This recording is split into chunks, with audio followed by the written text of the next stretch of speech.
to the Athletes in Motion podcast, From Race to Recovery, with your hosts, Tom Riegel and Kenny Bailey.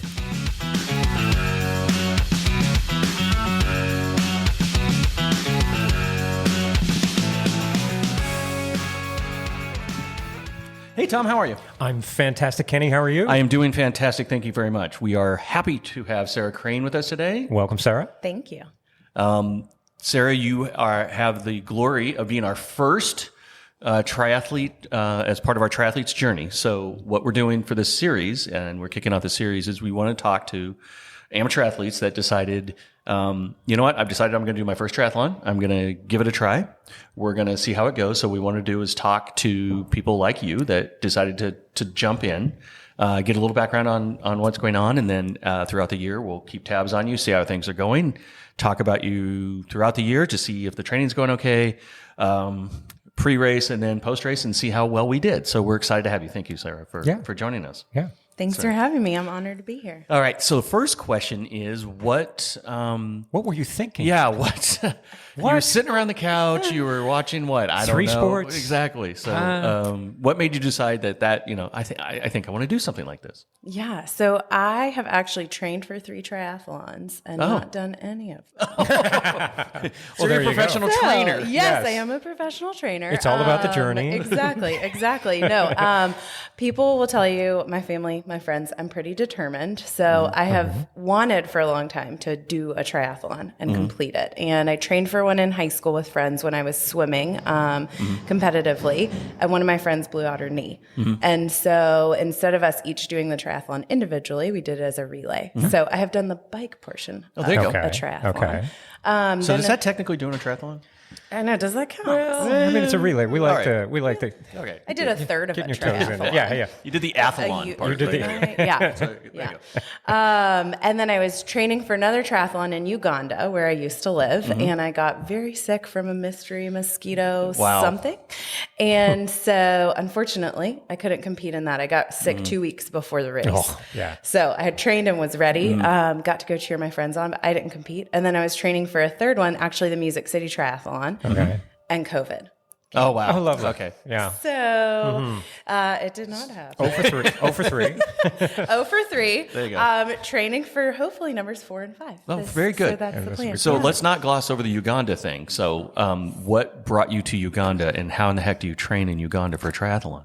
It was quite interesting. And I lived in a very small town in Uganda. So I moved over there to work with a small organization out of Philadelphia called Surge. And I worked at a high school and ran their orphan and vulnerable children scholarship program. Wow. Coached girls soccer, sat on the leadership team. It was phenomenal. But I lived in a really, really small town over the mountains, all the way almost to Congo. Wow. And in that community, women do not wear pants or shorts. So I got to train in either basketball shorts or skirts. Wow. So it made it very interesting. So my friends and I, we decided we were going to do it together. So we would go out riding our bikes with skirts over our shorts. Or we would go run with skirts over our shorts. Okay. And just thankfully we had one paved road, and so we could run on that, or we would run on the dirt village roads. Yeah. Okay, And can we just stop? Anybody that complains here, The roads are really the roads rough. are terrible. There's Yeah, a shut up. pothole. We had a road. yes, we had one road, and then we had lots of potholes on the dirt That's roads. funny. So Sure. it made bike training really interesting. So she Chains was gravel flying before off, gravel was- all So this kinds was kind of an things. off-road triathlon. Yeah, It was a bit of a mountain biking training. I'd say that's time. cool. Yeah. I like so, that. And then we had very little swimming. There was no swimming accessible in our community. So occasionally when we would go about 2 hours up the mountains, there was a pool there. And so we would swim a little bit. The triathlon is amazing. If anyone's interested, it's called the Chinenga Triathlon, and it's at a crater lake. So you almost hike down. It's like 200 steps down to the lake. Then you do your swim. Then you come 200 steps up. Then you do your bike through the village. So again, I heard people's pedals were falling off, chains were falling off bikes, but it was a real fun time. And then you do your run around the rim of the crater lake. Wow. And it is so That sounds beautiful. awesome. Yeah. It really Wow. does. So maybe one day I'll complete that one. Okay. Yeah. I got to witness it, There you cheer go. my friends on. They did awesome. So There you go. That is. I think you won for like furthest distance we've ever talked to anybody about doing a triathlon. Yeah, I think. I think- If anybody can beat that, please drop a note. Yeah. Let us know. Yeah. We're gonna make that a competition. Oh, you raced in Canada. Wow. We should set up a tour to go over with how many athletes can we gather, get up and so go over and fun. do that one. That'd be crazy. That would it'd be be so insane. fun. So Yeah. you were a high school swimmer. Is that sort of how you got that nugget in there? What was your distance for swim? Yes. So I was actually a year-round swimmer for 12 years up Okay. until I went to university. 100 and 200 breaststroke were my distance, and then kind of middle distance freestyle. So 400, 500. And I loved swimming. I loved it. I knew I was never going to be a super competitive athlete in that. And so when I went to college, I decided, you know what, I'm just going to do it for fun now and not continue to Beat yourself up on Yes, exactly. And so, but yeah, I think that was some of kind of the interest initially. I had two friends who we swam together. We decided to try for our first triathlon. Which we ended up completing as a relay, but kind of that discipline of distance swimming training has been wired into my brain for a long time. And the one thing I'll say is I kind of, since finishing that, I did intramural sports in college, had a ton of fun doing that, but haven't found a sport that I really love to continue to compete in, something to kind of keep me interested. And I also kind of have a short attention span. So I is bounce triathlon is from perfect, thing to right? thing. Yeah, there you go. Yes. That sounds like a textbook triathlete. Yeah. So I've kind of not really found something I would say since swimming that's held my interest until starting to train for triathlon again this year. And that's been fun. Was there, you go from sort of black lines in a pool, very controlled. Was the move to open water something that was a concern, or was that just a really easy, natural thing for you? So funny enough, I swam open water a little bit growing up. So no kidding. we would do sometimes occasionally with swim team, but then my grandparents had a cabin up in Michigan in the Upper Peninsula, so kind of near Canada. And we would swim out there a lot. And one summer I decided I was going to swim across the lake. And my whole family was like, this is crazy. What are you doing? We're going to follow you in the boat just in case anything happens. But I swim all the way across that lake. Okay. Wow. And my family still talks about it, a decade later or whatever from when it happened. Yes, the legendary swim across Lake Gogebic. But yeah, so in that, I was like, oh, that was fun. It's not, now I'm not swimming in any ocean races. I feel like that might be a different thing, but I'm semi-comfortable in lakes. Yeah. Oh, that's good. Yeah. Okay. The other thing that can be a challenge too with a single sport athlete is you're used to when you get out of the water. I mean, you gave it 100%, right? You're racing, right? With triathlon, one of the challenges is you're trying to do 3 disciplines. Did you find that? I know when I cycle too hard and then I blow up my run every time because I love just going fast on a bike. Was that a problem as well, or is that something that was pretty easily overcome for you? So I haven't done a race yet. So once we do it, we'll find out. But as I'm training, I would say, unlike most triathletes I speak to, I wish the swimming was a lot longer. Yeah, you are an anomaly. Yes. Yeah, you're definitely the 1%. Yeah, because I love the swimming portion of it, and I could go much longer. Yeah. So that's the one. I wish it was a bit longer. I'm getting used to, I've done a few brick workouts where I've transitioned either swim to bike or bike to run, and it's definitely taking some getting used to. And so I think my trick is going to be, I really love the swimming. I really enjoy the biking. The running is not my favorite. It was kind of a punishment for most of the sports I did. Swimming, you do dry land. Yeah. I played soccer for a little while. Yeah. You run to get your fitness up at the beginning of the season, Sure. but then you're like running sprints because of discipline or your team lost during practice or whatever. And so both just getting like the running, my endurance up for that, and then having enough endurance at the very end is definitely something I'm concerned about as I'm training. So this year, you've decided this is the year to do it. So which specific one have you signed up for? So I've actually signed up for 2. Oh, that's right. You've done 2. I know. I am doing so the Music City Triathlon, which I didn't get to do Gotta in come back for that 2020. one. Bucket Yes. list. There you go. Doing Yes. it again. So that's in June. And actually before that one, I'm doing the women's triathlon, which is from what I understand, new triathlon. I think it's the Brand new inaugural. Team Magic Yeah. inaugural women's tri. They've been trying to do this for years. We've talked to them about it last year on the podcast. On the podcast, They actually were talking about it. They were looking for a sponsor. So apparently they found one. Yeah. And it's fantastic. Mm-hmm. So So tell us about, let's start with the Music City. What is that? Is it a river swim? How's that course?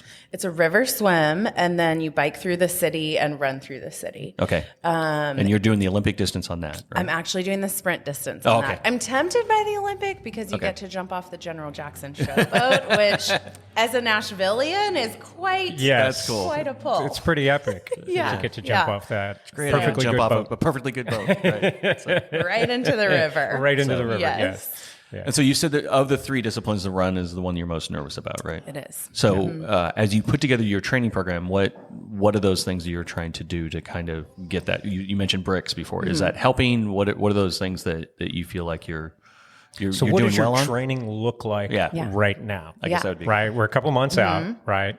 So what does your training week look like? Yeah.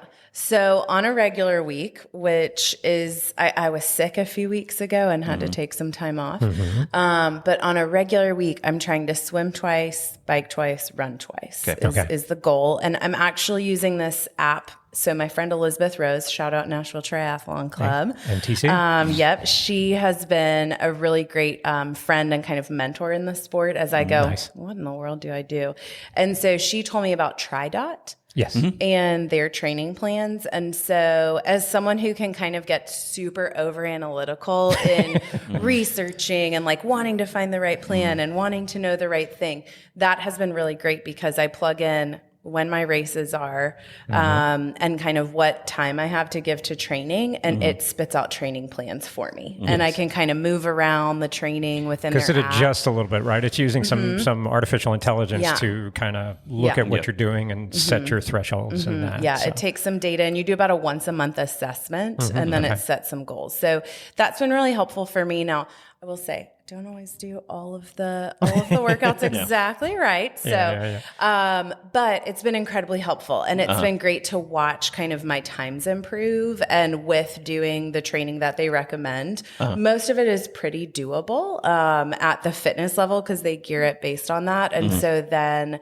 That's been nice to go, okay, here's my plan for this week. And then month over month to kind of see that improve and continue. What on types of what types of testing do they do? What kind of threshold testing do they do on that monthly basis? What does it look like? So it depends on if you're like indoor or outdoor. They'll adjust based on that. Right now I'm doing most besides running indoors. I had a great friend help me set up my trainer for my bike. So I've Nice. had that inside while it's been cold. Yeah. And for swimming, there's kind of a certain amount of warm up you do, and then you do a 400 and a 200 for time. Yeah. And then for biking, you do a 15-mile like threshold bike. Okay. And then they're measuring. I don't have power measured on my bike. I have a very basic bike that I got is off perfectly Facebook fine. That's Marketplace. right. Yeah. But you're And riding it and you're on it. But That's I'm all that riding counts. it. I'm on it. There And you go. we shouted out earlier, my Garmin is helping kind of track some of Yeah, that. And then they have you do a 5K for time once a month. Okay. And so then they just, take those times and how you've done. And they have all other data that they incorporate, like weather and indoors, outdoors. I don't know a lot about, all of those details, but in general, the timing is helping and seeing improvement. And so that's been encouraging me in the running, especially is like, okay, I'm getting better. This isn't just like a slog that I'm not seeing progress on. Yeah. So that's been very encouraging in that. Are capacity. you a morning kind of workout person? Are you an evening kind of workout person? Do you split it up? Which is best for you?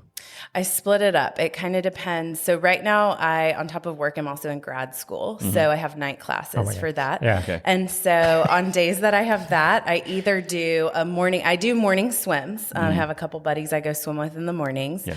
And then usually after class, I may do a bike or run to kind of just like, turn off the day and do that. Yep. And then I will try to wake up a couple mornings a week and either get a run or a bike in, especially as the weather's getting nicer and it's lighter earlier here or lighter later. Yeah. I did a run after work. So it shifts around for me. Okay. Do you find certain times of the day that are better for you versus others as far as physiologically? Like I know I tried to do a 2 o'clock in the afternoon training and it was horrible. I'm not an afternoon trainer. Have you found sort of that rhythm? I find that either the morning or kind of like a 4 o'clock, like if I can, but usually I'm at work. So 4 o'clock is not always happening. I find if I'm doing something, if I just need kind of like slow and to get miles in, an evening is nice because I'm a little more relaxed.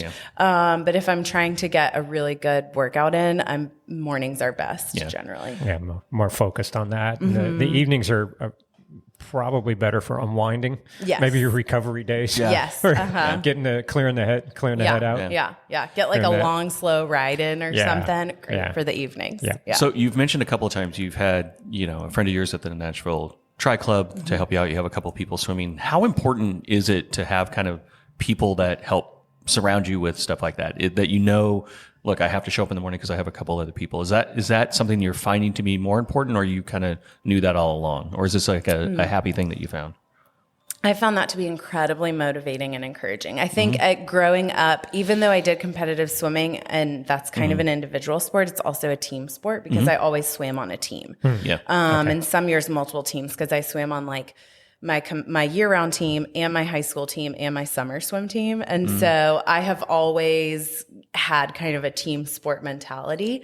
I'm not much of let me just go, do it by myself. So it's actually been super motivating. It's been great accountability to have friends to wake up and be going to swim with or going on bike rides with or different things. And also to have people who are encouraging. So for me, I'm a lot more experienced in swimming because of my background in that. But then biking, I don't really know anything.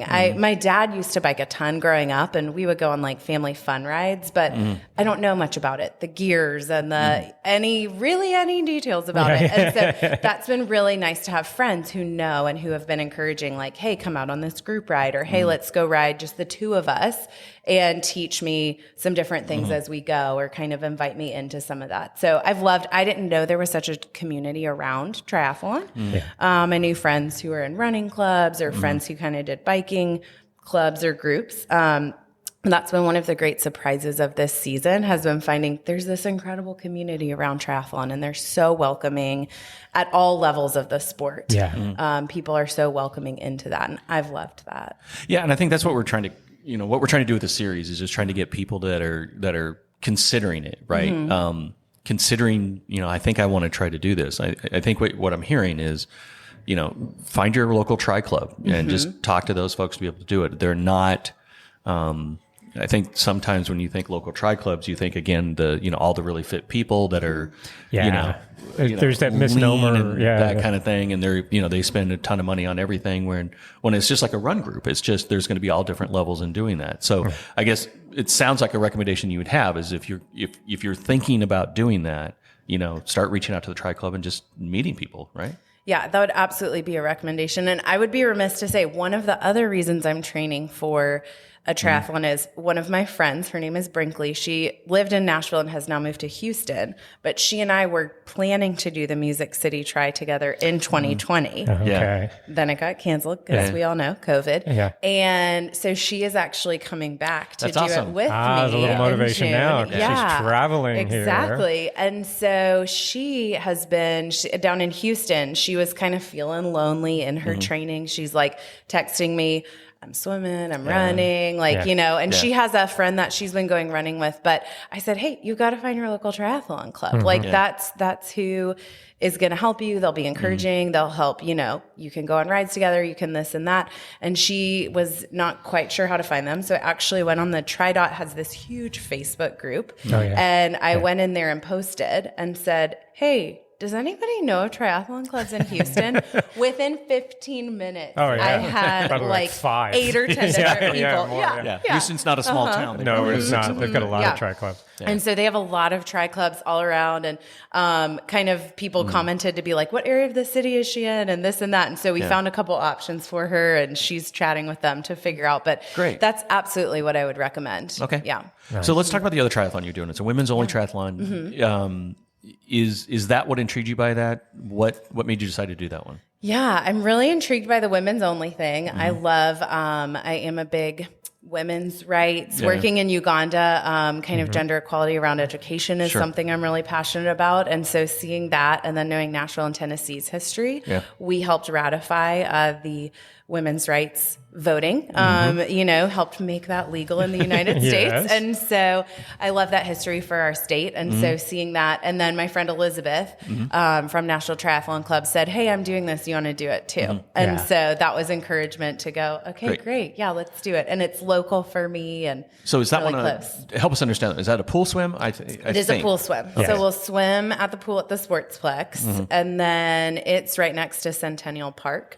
And so the bike and the transition area will be right near the Parthenon, which if people don't know who are listening, Nashville is the Athens of the South. Have a whole Parthenon and an Athena statue and everything. Which makes complete sense, because in Nashville they're thinking, well, the London Bridge was taken in Arizona, so we had to have something. Yeah, and the Eiffel Tower is in Paris, Tennessee, so we couldn't grab that either. That was taken. So the Parthenon. Looking around. But all good. So we'll bike and run. We kind of start the bike in the park, go through the local neighborhood, and come back, and then we run around the park a couple laps. So. Yeah, and again, for people, I think what we're trying to do is just bring education to people, and for people that may not know that not all triathlons are ocean swims where you have to dive in and then go up a mountain and then run around crazy stuff. There are pool based triathlons that are available, which are safer and which kind of make it a little bit easier. So I think that's really neat. Have you seen? What's been the reaction that you've seen when you tell people you're doing a women's only? Because we're huge supporters of that. I think that's one of the things that, again, we're trying to remove barriers for getting people in there. And if some of the barriers is like, look, we just got a lot of, we got a lot of really competitive people. We have a lot of guys that are just kind of really aggressive. Can we just have a the testosterone can be a little daunting, and intimidating when you get into the situations like that. So that's part that intrigued you, was to be able to just do that and support that, right? Yes, absolutely. Yeah. And it actually was really fun. Recently, I was having coffee with a mentor of mine, and I was telling her about this, and she said, wow, I think I would like to do that, but I really don't like to run. Like I've had some different injuries. And I said, well, there's actually an aqua bike option, which is just the swimming and biking. And she was like, oh, okay. And then she said, wait, it's women's only? And she said, send me the information on that. I might be interested to try it out, because I think for people who either haven't done the sport and aren't as bound and determined as I am to be by gosh, I'm going to do this. It feels like an easier entry point to go, okay, that feels less intimidating to have it be women's only, to have it be local to Nashville, to have it be a pool swim instead of an open water swim. There's just so many pieces of it that feel like an easier entry point for people. Yeah, and that's really important to understand, right? In that just do the aqua bike and then add the run later. Or by the way, you don't have to run. You can do a run walk. You can do, I have a dear friend of mine that thought he could never do an Ironman distance because his knees were bad. And he's like, I can't run it. Yeah. I'm like, yeah, but you're a fast walker. And he walked 2 of them. Yeah. Wow. Yeah. You can walk it. Yeah. You get off the bike early enough, you've got 7 hours to walk a marathon. You can do that. You can power walk those things. Yeah. You can get through them pretty quick. So, there's, I think to your point, I think there just may be some education that needs to be done on saying, like, folks, there are options, there are things you can do to just at least get inside sort of the sport and look around and go, okay, yeah, these are humans, normal humans to be able to do that. And also recommend relays. Yeah, right? absolutely. How many people that I know that was like, I could never do a whole triathlon, and we're talking short distance. We're not talking Ironman distance type stuff. We're talking, I could never do that. I can never do that. And they come down and they watch. So first they cheer on, right? Yeah. So if you're watching and supporting, that's important too. You're part of the community by being there. Then they kind of get the inkling of like, well, I'll just do the run portion, or I'll just do the swim portion, or something like that. Then they see everything that happens and they go, I got to do the whole thing. Yeah. I really have to try the whole thing because I can do this. I can do that. You don't have to go, in all in type of thing. You can put your toes in the water and kind of work your way in a little bit. Literally. I mean, and some of these pool swim tries are reverse tries. So you'll actually bike, then run, then swim last in the pool, and they use that so there's not as many people in the pool, right? It usually breaks up by the time. I don't know if they do if it's run, bike, swim, or whatever, but they put the swim at the end depending on where it is, and it's just a couple of laps. You're only doing 100 yards at most for some of these things. So it's all doable. It's all good stuff. Yeah, seriously. So looking forward, what is the one thing you're kind of keeping your eye on, and what's the one thing you're most excited about? Good question. I think the one thing I'm keeping my eye on is just being regular with getting in my training and trying to follow the plan that I have with TriDot. And I'll say, if anyone is thinking about triathlon and is intimidated kind of about the training plan, TriDot has been they have a free option and paid options. And that's been a great way for me to kind of take the having to figure out training plan off of my mental load. So I think just keeping my eye on that and making sure, I think swimming and biking, I'm getting in the miles and having a ton of fun doing it. And so hopefully the running will become fun instead of just being like, okay, I got to do my run today. So I'm hopeful that that'll become more enjoyable. And then I think the thing I'm most excited about is finishing my first triathlon, after having trained for a number of them, is doing that. And then doing it alongside friends, I think will be great fun. Both of them, I have friends doing the race, and having particularly my friend who we were going to do it 3 years ago and doing it now, come in town. Yeah. Is there a temptation to think, well, I want to do it under this amount of time, or if I don't do it this way, I'll be disappointed? Is that something that just doesn't enter your mind, or is it something that you're not letting, or does it, or do you have an expectation? That middle option. I'm just not letting myself, because I think it's like, particularly for the first one, I'm like, just finish it. Like, just do it. Like, you haven't, the other one is only a few weeks later. There's only about 3 weeks in between them. And so I don't know that I'll have enough time to go, oh, okay, now like do it at a certain time. But, maybe setting the bar on that first one. They're also a little bit of different distances.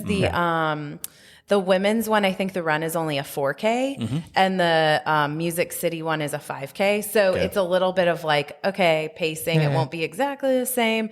Open water, pool swim, all that difference. But I think for right now, I'm not letting myself go there. Now, I may get there. We'll see. I don't know. What would Coach Tom Not say? now. Not now.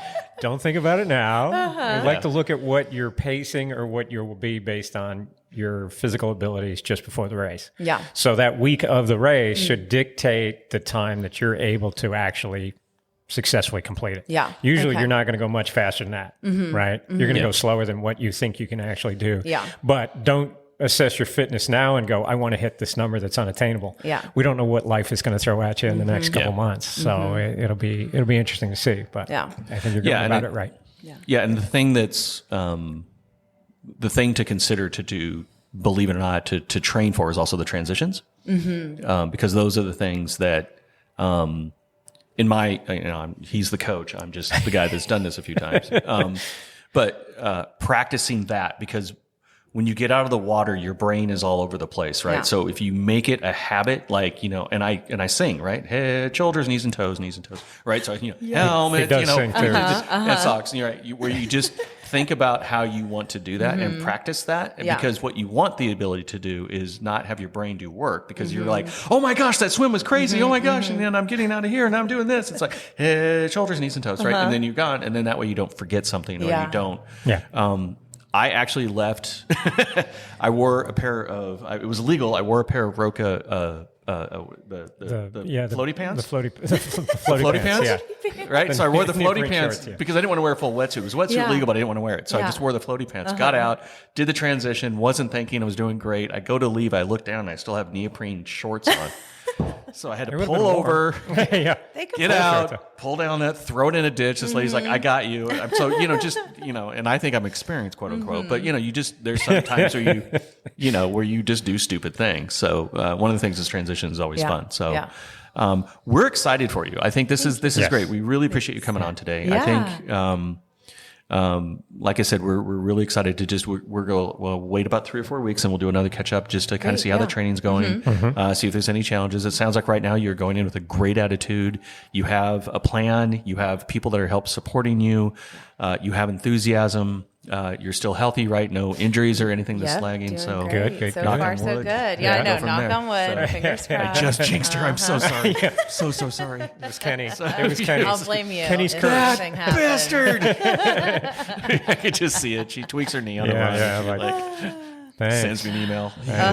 You. So, Let's talk about that. yeah. But good. Thank you. And let's, we have our Facebook page up now. So we'll try to get some conversation going on a Facebook group. Facebook page is open to everybody as we get this up. I want to thank everybody for all your comments and things. Send us more. Give us your thoughts. Give us your feedback. Send us words of encouragement, all that good stuff. We also want to thank our partner here at the coffee shop, the Coffee House at 2nd and Bridge in downtown Franklin.